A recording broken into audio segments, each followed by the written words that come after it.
नमस्कार, मी पंजाब डक हवामान अभ्यासक मुक्काम पोस्ट गोविंद धामणगाव तालुका शिरूर जिल्हा परभणी। आजपासून परत शेतकऱ्यासाठी अंदाज येतोय म्हणजे पाऊस सगळीकडे चालू आहे आणि सर्व शेतकऱ्याचं म्हणणं आहे की हा पाऊस कधी बंद होणार। राज्यामध्ये जवळपास आता म्हणजे 2 ऑगस्ट पर्यंत असंच पावसाचं वातावरण राहणार आहे म्हणून हा अंदाज लक्षात घ्यायचा।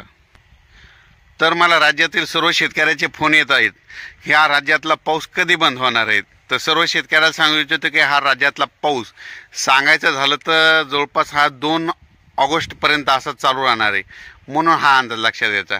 सर्व शेतकऱ्याला सांगू इच्छितो की राज्यामध्ये जवळपास आता म्हणजे 24, 25, 26, 27 आजपासून पुन्हा पावसाचा जोर वाढणार आहे म्हणून हा अंदाज लक्षात घ्यायचा।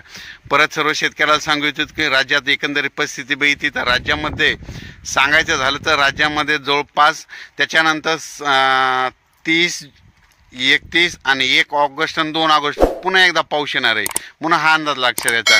पण सांगायचं झालं तर राज्यामध्ये दररोज म्हणजे 2 ऑगस्ट पर्यंत दररोज 2-2 दिवस प्रत्येक वेगवेगळ्या विभागामध्ये पाऊस राहणार आहे। म्हणजे सांगायचं झालं तर सुरुवातीला पूर्व विदर्भाकडे घेऊ तर पूर्व विदर्भामध्ये 6 जिल्हे, तर त्या 6 जिल्ह्यामध्ये देखील म्हणजे 2 ऑगस्ट पर्यंत दररोज भाग बदलत पाऊस पडणार आहे। त्याच्यानंतर पश्चिम विदर्भामध्ये 5 जिल्हे, तर पश्चिम विदर्भामध्ये 5 जिल्ह्यामध्ये देखील दररोज 2-2 दिवस वेगवेगळ्या भागात चांगल्या स्वरूपाचा पाऊस मुक्काम करत राहणार आहे म्हणून हा अंदाज लक्षात घ्यायचा।